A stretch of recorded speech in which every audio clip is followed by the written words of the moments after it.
Well, good evening, and thank you very much for coming. I would like to talk about Russia Surveillance State, and it's a joint project conducted by previous international Citizen Lab and Agentura.ru. And who we are. So the previous international is a UK-based, well-known charity that defends the privacy rights and promotes the right to privacy across the world. And the Citizen Lab is the organization based in the Munk School of Global Affairs within the University of Toronto in Canada, and focusing on advancing research and development at the intersection of digital media and global security and human rights. And Agentura.ru, and I'm editor of this website, is a Russian Secret Service's watchdog founded in September 2000 as a community of investigative journalists. And I myself, I'm an investigative journalist for more than 13 years, and for 12 years I've been covering the activities of the Russian security services, counterterrorism operations, terrorist attacks in Moscow, in the North Caucasus, hostage takings, espionage cases, any kind of activities that Russian security services were so famous for the last 12-15 years. And why we started this project? Some years ago, something about 2008, 2009, we've noticed that the Russian government and the Russian authorities, under the leadership of the President Dmitry Medvedev, so it's not directly connected to Vladimir Putin, started to pay more attention to surveillance technologies and at the same time to the so-called fighting against extremism. And in my country, fighting against extremism is quite a broad term, because sometimes it means the fighting against political opponents or any kind of activist. And for us, it was quite strange coincidence that at the same time the Russian authorities started to invest money developing of surveillance technologies, and at the same time the special department on fighting extremism was created on the place of the department charged with fighting organized crime.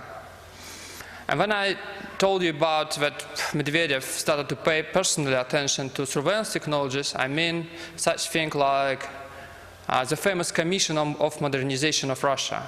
This commission was created by Dmitry Medvedev, and this commission was famous for creating a list of tasks for modernization of Russia. And this list is a kind of list of goals and tasks for the Russian government and for the Russian state, what should be done to make the country more modernized. And 2 points in this list were proposed by the Federal Security Service, by the FSB, the Russian main security service. And these points were about video recognition, face recognition, and about speech recognition. So the aims of our project with previous international Citizen Lab is to undertake research and investigation into surveillance practices in Russia, including trade and use of surveillance technologies, and to publicize research and investigative findings. Why it's not just our Russian problem? There's a lot of things that might be said about it, but I decided to focus on only 3 main points.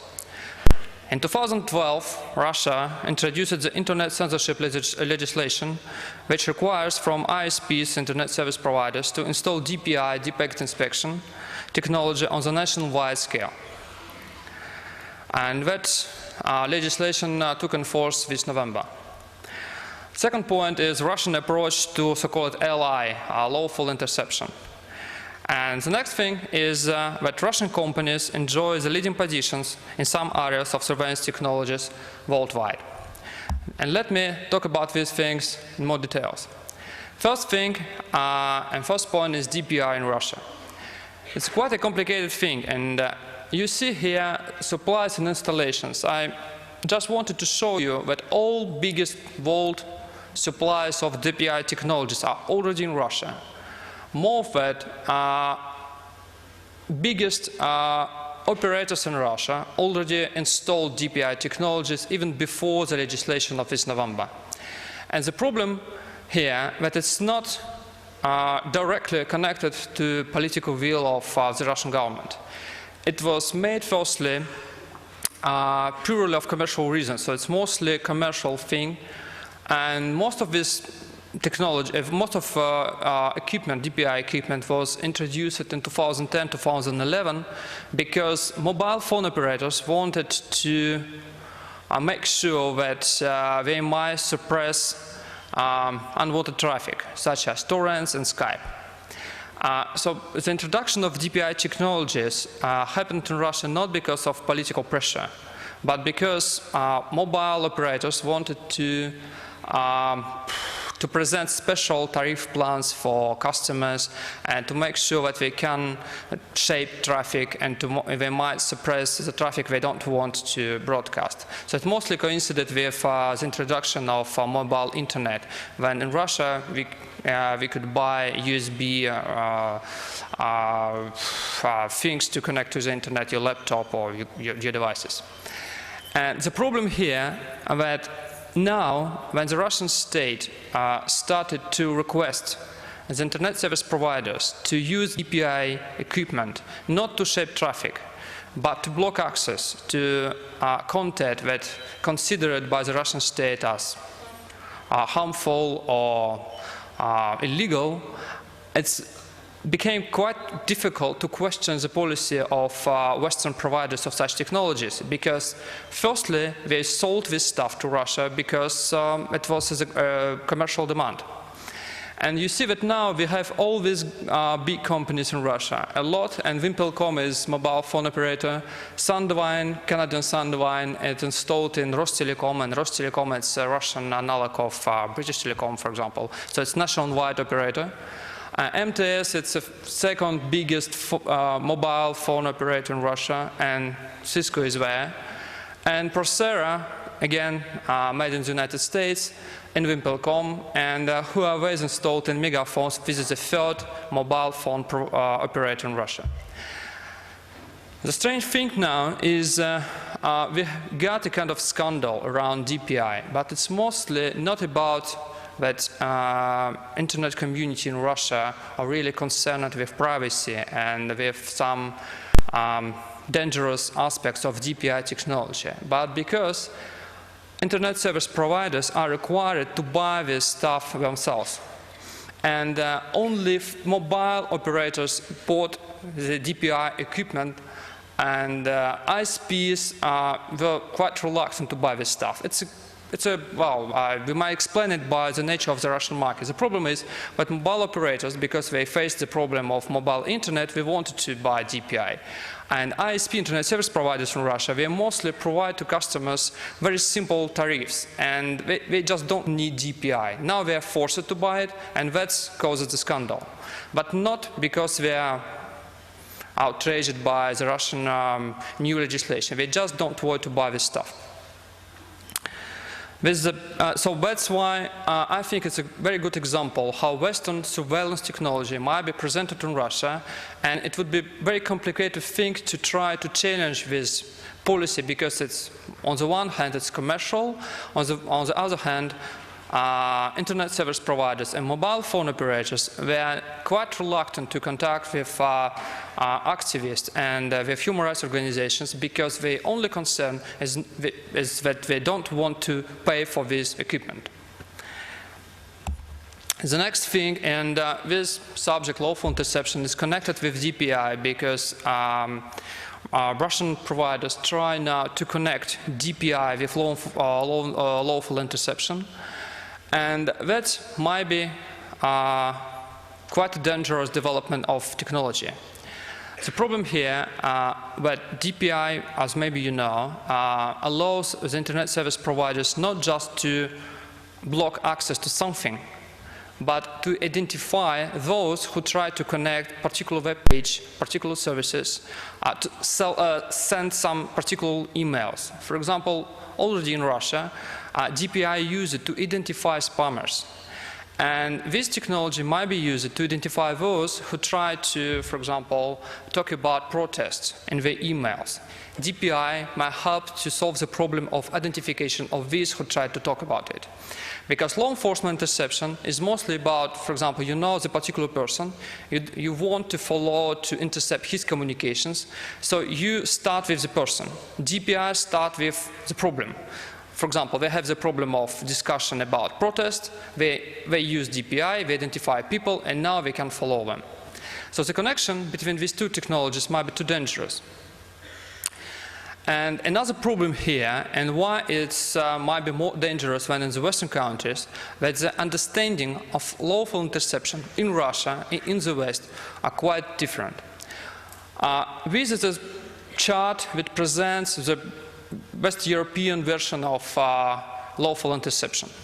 And what's important here is that you see what law enforcement agency obtaining the warrant send a request with the warrant to ISP or phone operator. Operator actually does all interception work and then sends the result of interception to law enforcement agency.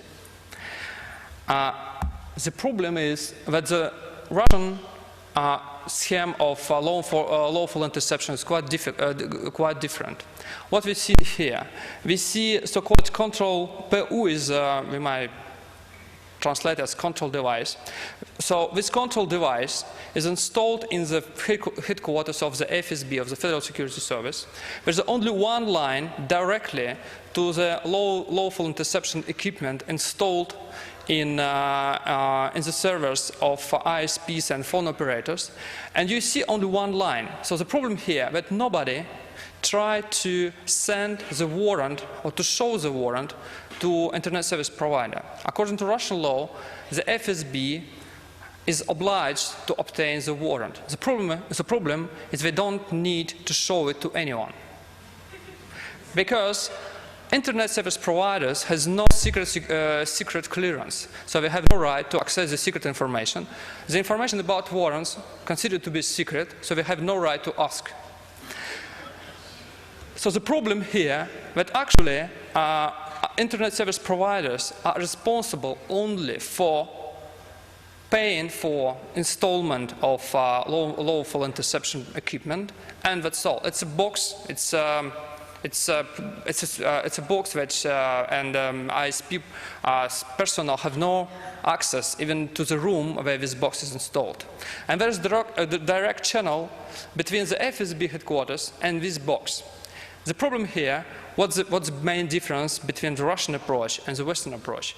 Right? For example, when the Western, I don't know, MI5 need to intercept someone, they provide the special warrant, they list the numbers, the phone numbers of the people they should be intercepted. They obtain the warrant, then they send this thing to ISP, and this is a whole and long bureaucratic procedure. In Russia, you need to write the first draft of the list of intercepted phone numbers, and that would be enough, because then you need just to put this requirements list to the PU, to the control device, and you can obtain it every time you need it. For example, you need to update it, to add new numbers, nobody notices it. Just because ISP has no right to know about it, and because there is a one channel between the FSB headquarters, PU, and lawful interception equipment in the premises of internet service provider or phone operator. Why this problem is not just Russian problem? The system, call it SORM in Russian, system of search measures search activities, was developed in the late 80s and first introduced in the late 80s, back in the time of the Soviet Union.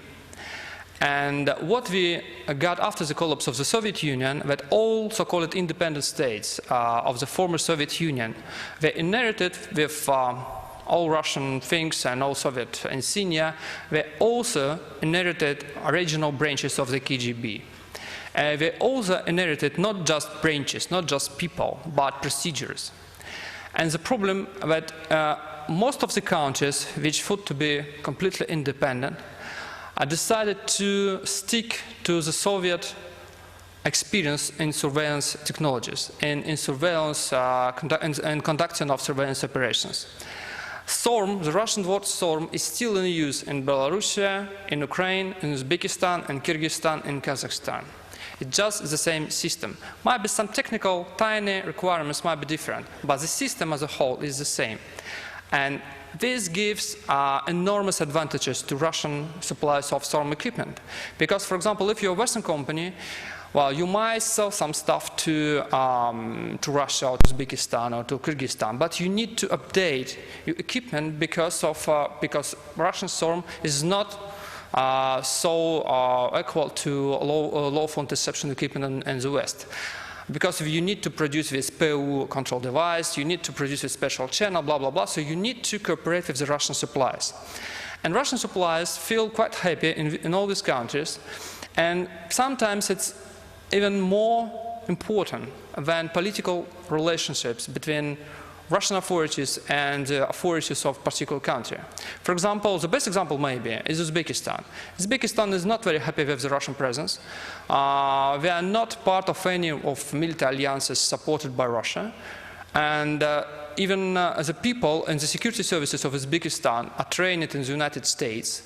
And if we are talking about equipment, surveillance equipment, they mostly buy this equipment in Israel, but they still use SORM system.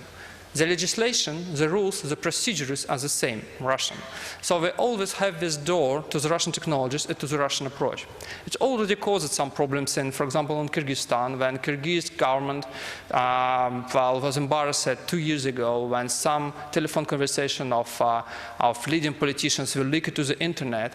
And just a month ago, there was information that these leaks were produced, were caused by the Russian interception equipment installed in this country. But the government of Kyrgyzstan, they still think that it's the best way to do the things and surveillance is to follow the Russian example. So this is one of the problems why it's so important. But what I wanted to say also is that it's not, when we are talking about Russian impact on surveillance, we mostly tend to think about the former Soviet Union. The problem is that in some areas, Russian companies and Russian producers of surveillance technologies are so good that they find contracts very far from the former Soviet Union. And the best example is the called Speech Technology Center.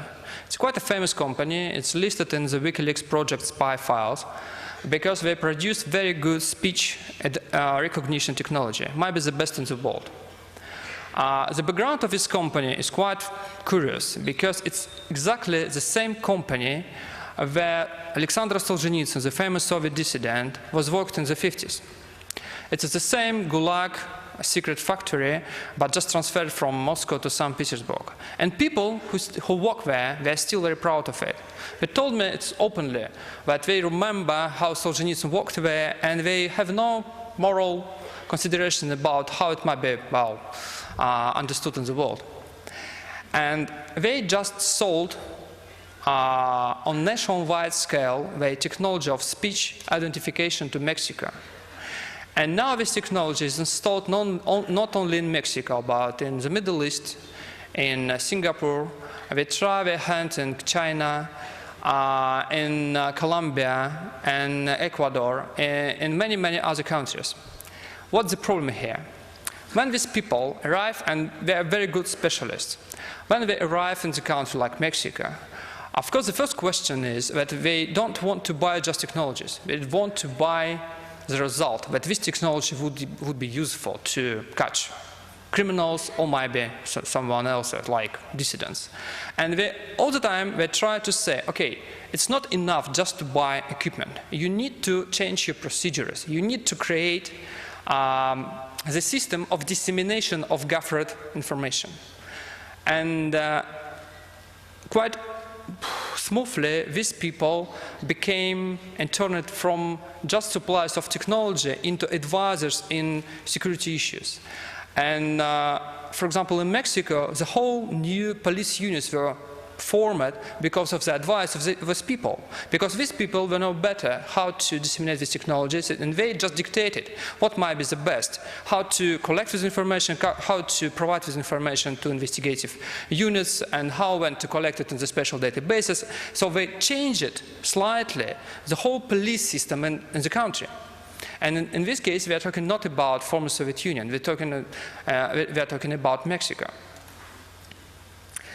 So that's mostly what I wanted to say today. And maybe, because I think it would be better to be brief, so maybe it's time to give floor to questions.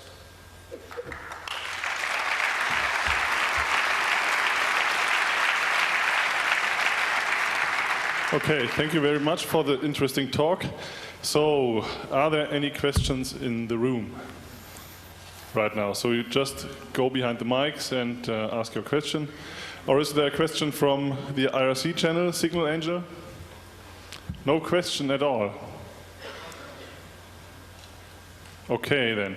At least I have a question. So you said that the Russian internet community is not that concerned about the privacy issues involved in deep packet inspection, as opposed to maybe other internet communities, or did I get that wrong? So why is that?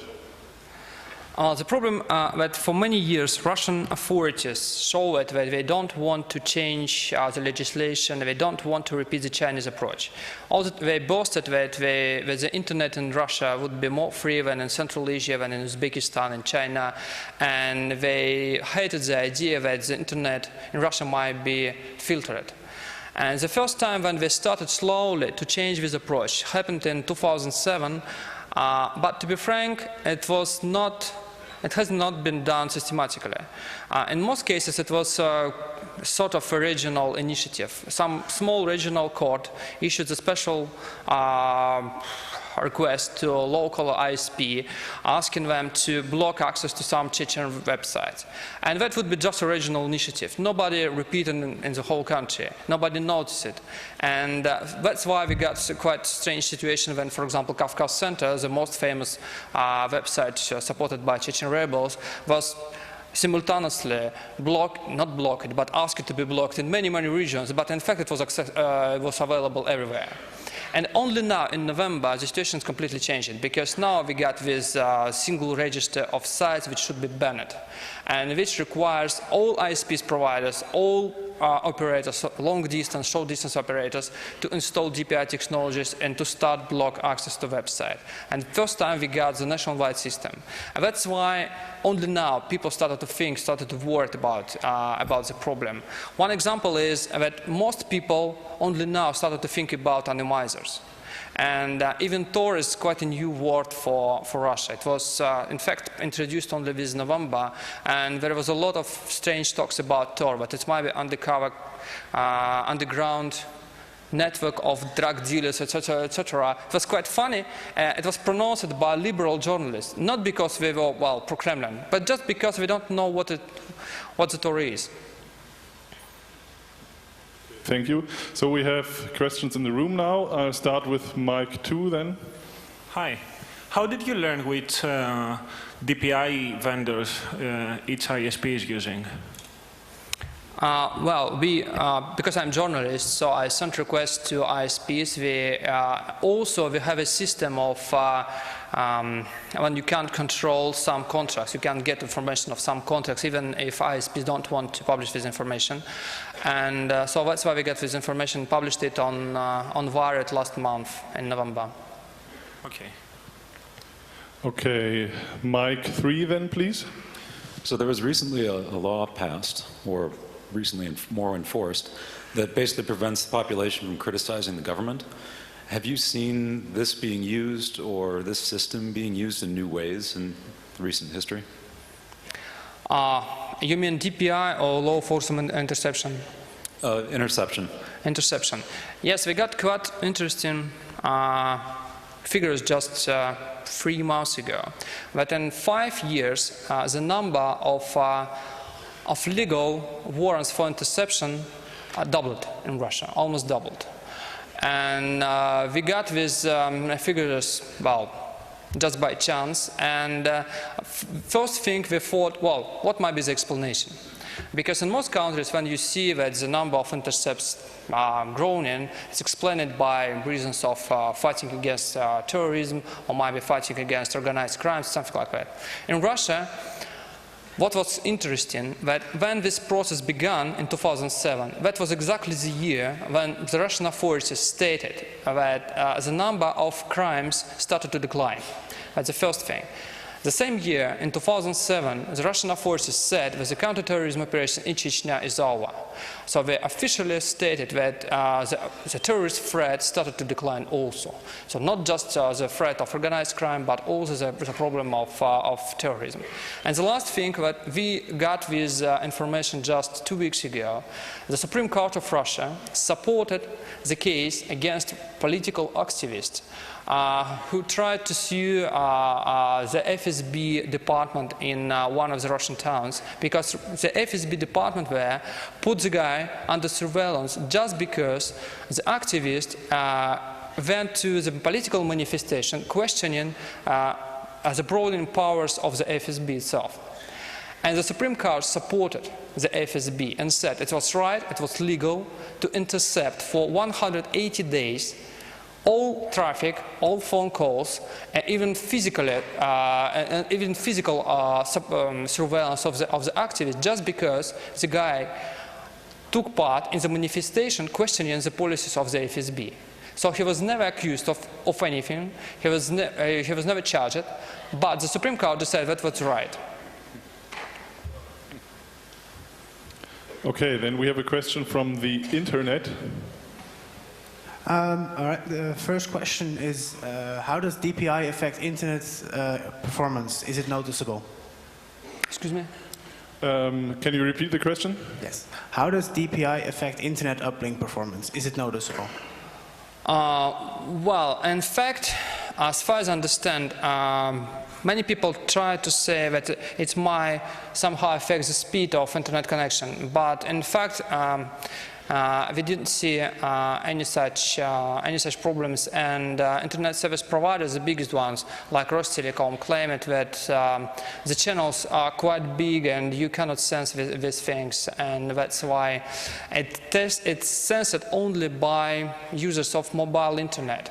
Because now, if you use Russian mobile phone, there is a, well, you can choose the option, you can choose the speed of internet connection. It's, if you pay more, you get the biggest speed, but it's only consequence.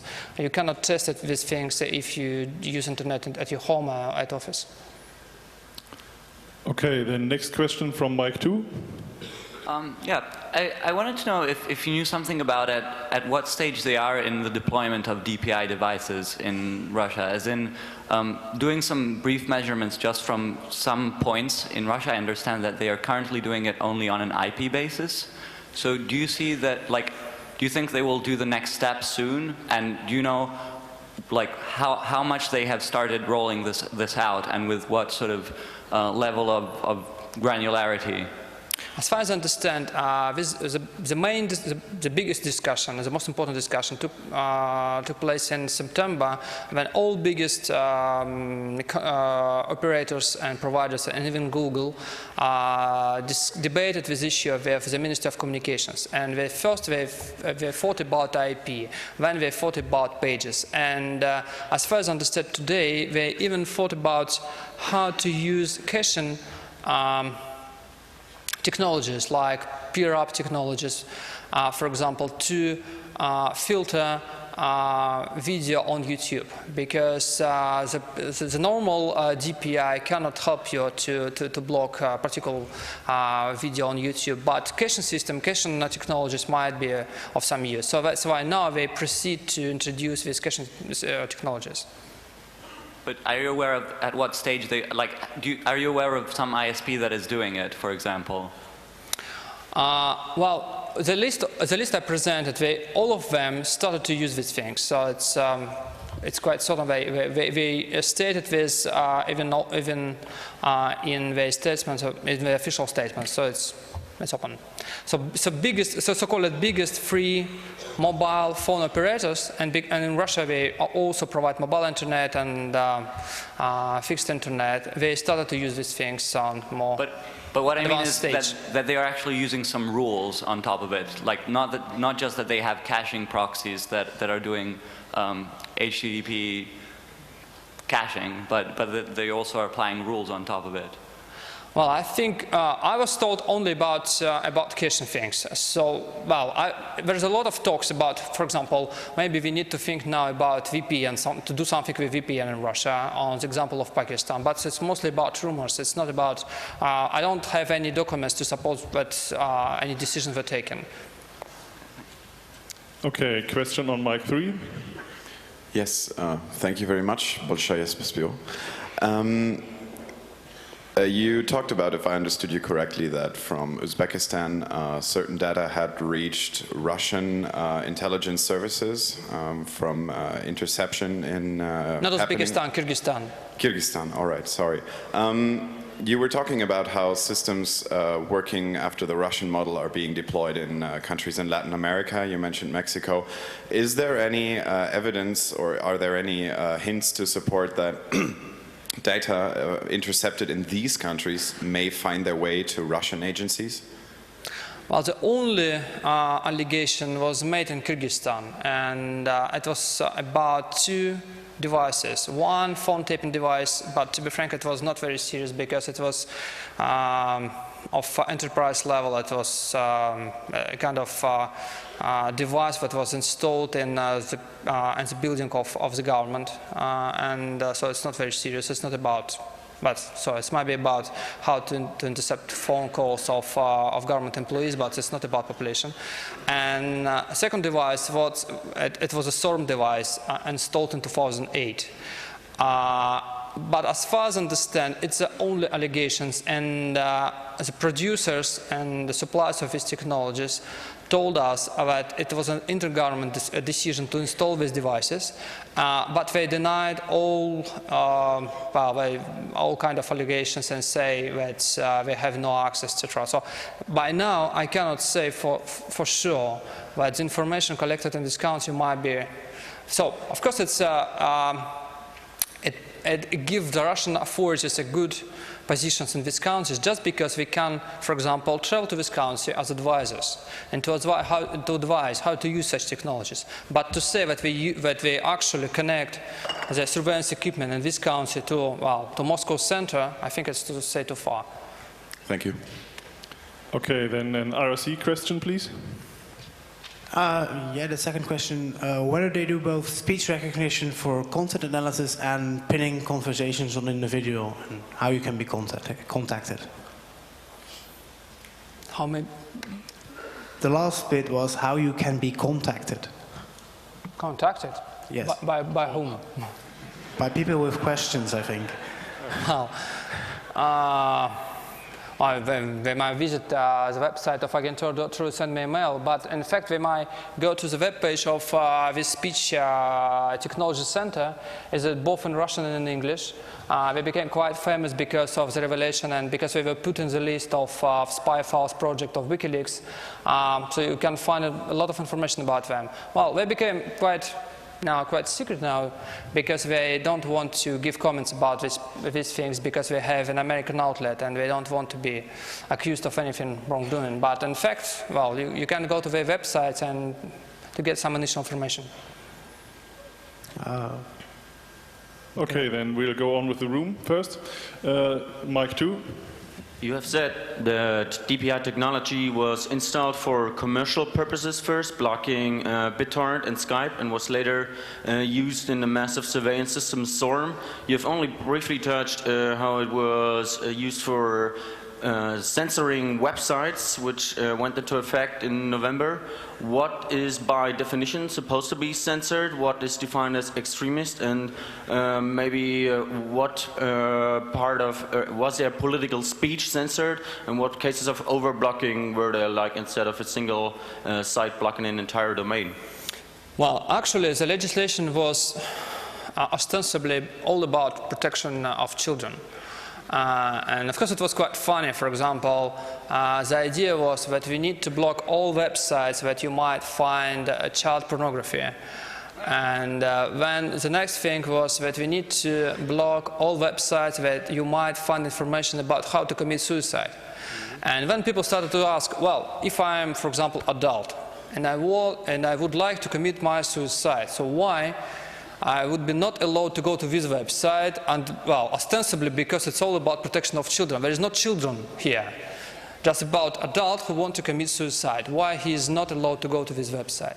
But the problem is that also, so there is actually three points in the law.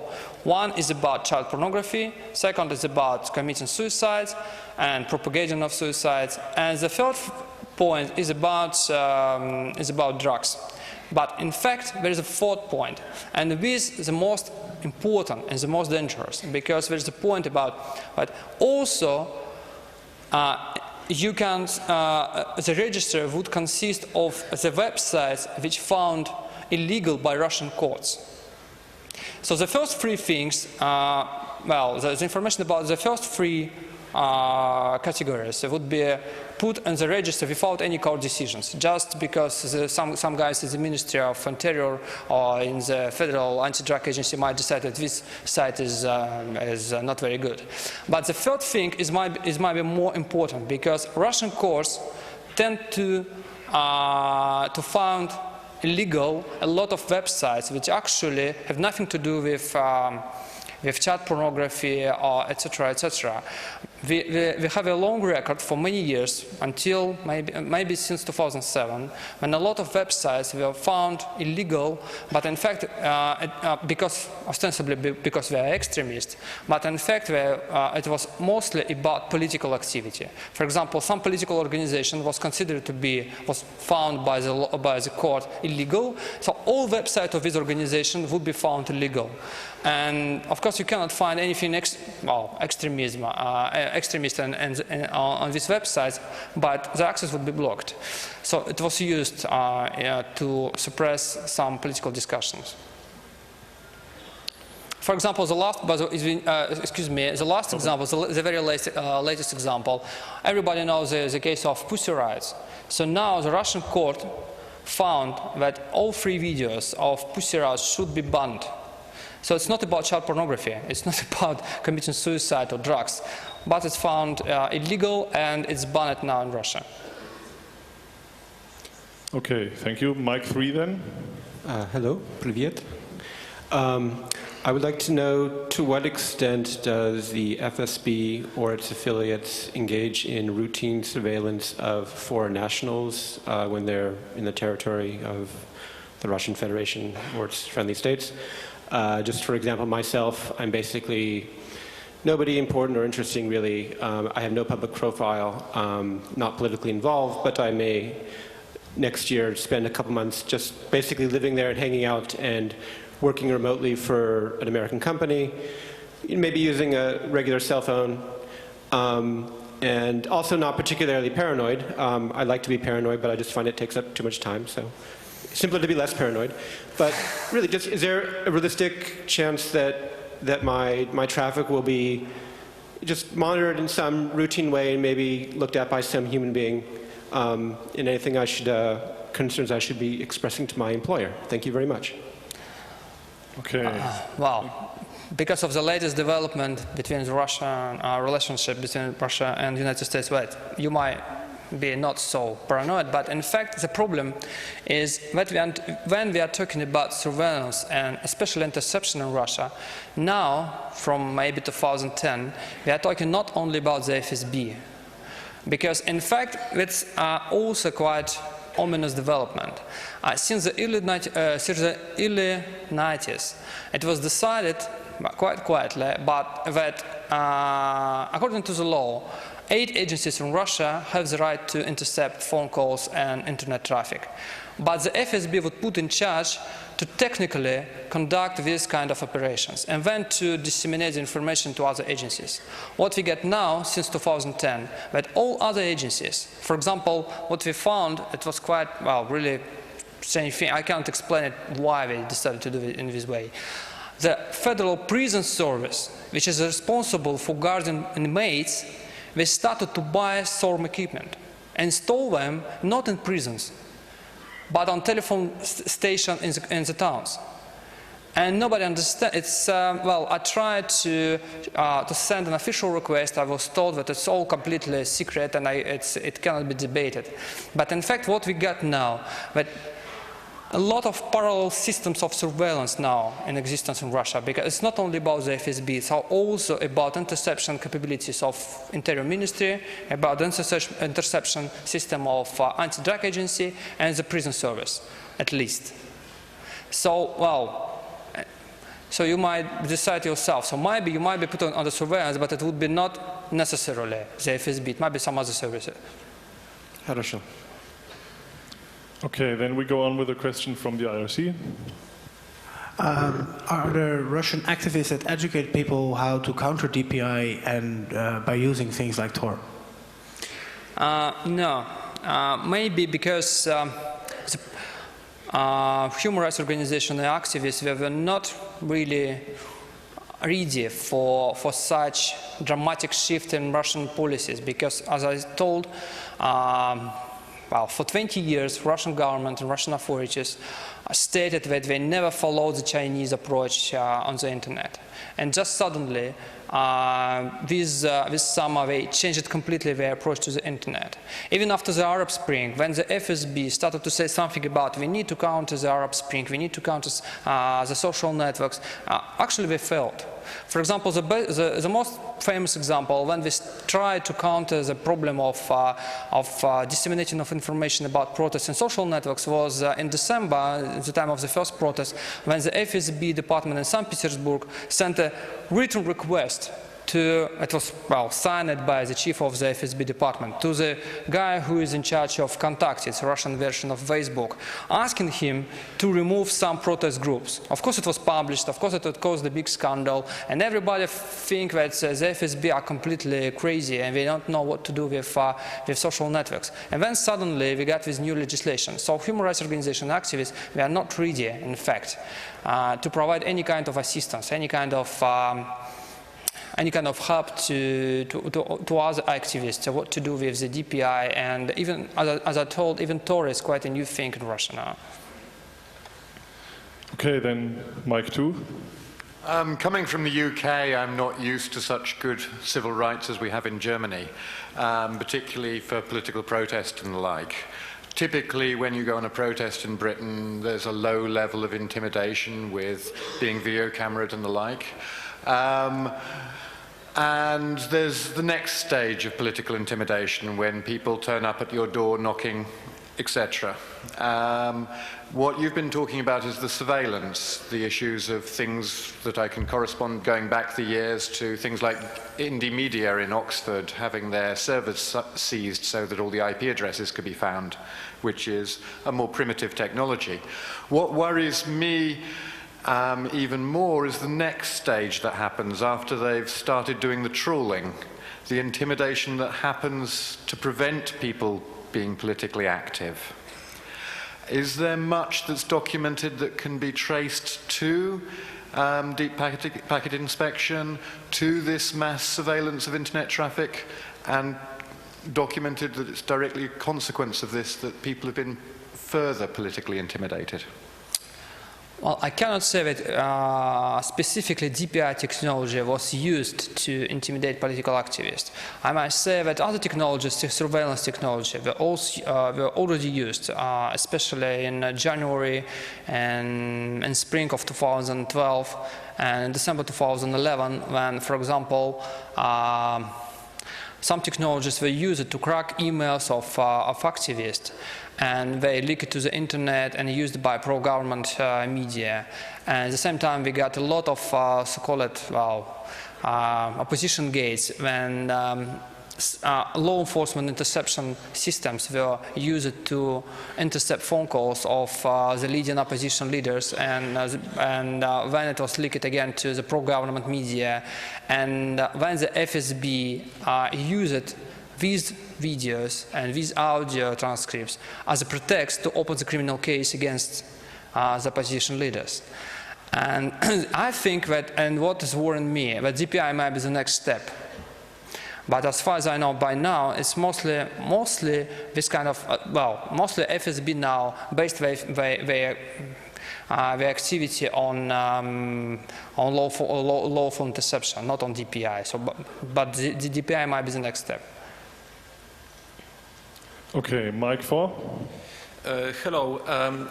I would like actually to make a small transition because there will be another talk about Russian security systems at 8:30, and I'm the speaker. And actually there is something which I would like you to comment on. It's an interesting event for which I have no explanation, but basically there was an attack published on the Russian Ghost cipher at a certain moment in 2011 at FSC conference. And the presenters were polite enough not to say that basically like Ghost is broken, so they didn't actually use that word. So the first person who had used that word, that Ghost is broken, was me on a website, so I have put it on a website, Ghost is broken. Mm-hmm. And quite interestingly, after that, within 30 seconds I had 3 connections, one from the United States, one from Russia, and one from Ukraine. And after that, the web server was down for reasons never explained, and was down for a long time. And I wonder, so there's no proof there is anything dodgy going on here, but I thought it was an interesting event, and could you comment on that? Well, to be frank, I tried to investigate the claims that the Russian state might be behind some big hackers attacks, DDoS attacks on, there is plenty of them during the last few years, like on Estonia, on Georgian websites, and Lithuania, and so on and so on and so on. And mostly it was detected that attacks were directed from Russia. The problem was to establish the proof that these attacks were helped by, for example, by technology provided by the security services, or by that the state resources were used to attack the websites of these countries. The problem actually was that this system is smarter than we thought of it, because we thought that it really happened because some technical support was provided from the state. But in fact, it was mostly about hacktivism. A lot of people were just given free hand to attack websites of, for example, of Estonian and Georgian guys, and that gives Russian authorities the regime of, they might deny all accusations quite happily, because in fact there is no connection, there is no proof that they somehow involved in these attacks. And last year I visited the NATO Cybersecurity Center in Estonia, and they admitted that in fact it was not about DDoS attacks, it's mostly about DOS attacks. And that in fact what we understood by the Russian authorities and some people, for example the administration of president, might just inspire a lot of people using very traditional methods of mobilizing youth to attack some websites. And in this case, technology would be very simple, and this simple technology would be much more dangerous, because in this case you can't establish any connection between the attackers and the state. Okay, then mic 2, or mic 3, sorry. Do you know how much bandwidth actually does this system trace and filter, or an order of magnitude? Well, I'm sorry, I'm not a technical specialist, I'm just a journalist. But, so you said that the ISPs have to purchase the equipment, which means that they cannot have any links that are not actually, that don't go through this equipment, right? Yeah. So all the bandwidth in Russia is actually goes through these devices and to the system, and can be controlled and analyzed.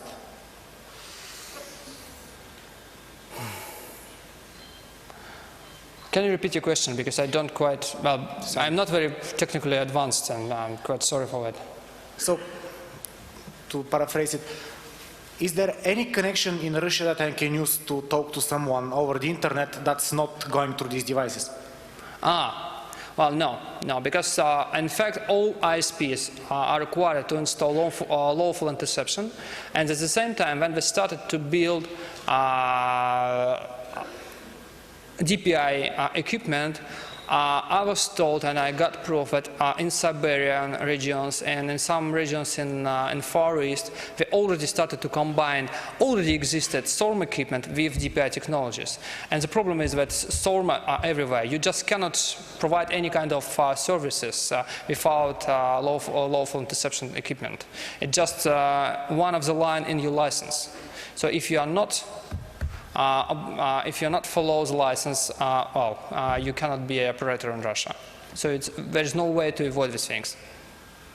So do you have any idea if this actually hinders the growth of the internet in Russia?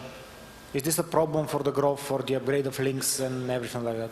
As far as I see, no. It seems to be, I don't see any connections. I don't see that this kind of equipment might prevent Russian ISPs to get more capabilities. No, I mean, it costs some money, so it harms them in some way. But is it too expensive for? Well, in fact, we might be too deep inside the Russian telecommunications market, but the old Soviet system of the Ministry of Telecommunications and of state-controlled operators are still quite alive, because the biggest operators in Russia are not, for example, foreign operators or small ISPs which grown up to some levels. There's former state-owned operators. That's why they enjoy the very cheap access to this land, long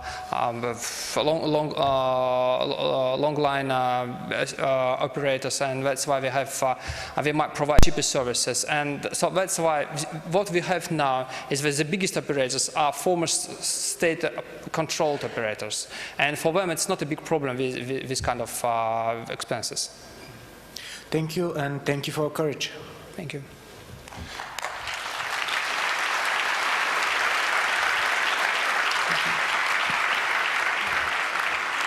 We still have time for one, maybe two questions from the internet, so go ahead. This one. Question, we're probably off topic, but what about some information about Kaspersky or the relation to FSB in the context of the Russian surveillance state?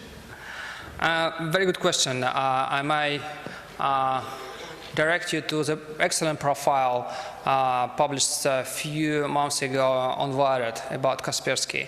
The problem with Kaspersky is that he is actually a former KGB officer, and he maintains some of prejudices of the KGB people. It's not only about patriotism. It's mostly, I think it's more dangerous is not all things about patriotism and Soviet things, etc., etc. The most important thing that KGB people, they don't believe in any kind of horizontal structures. They always believe in so-called order, and they hate any kind of disorder of the internet, for example. That's why Kaspersky is very insistent to present his view how the internet should be governed. And the last 2 years, his point of view coincided with the point of view of Russia. And the latest Russian initiative from the United Nations, that you maybe know, in ITU, to change the way how the internet is governed, is fully supported by Kaspersky. And I think it's quite a honest support of him, because he really believes that internet should be governed by the state. And his experience inside the KGB helped him to believe in it.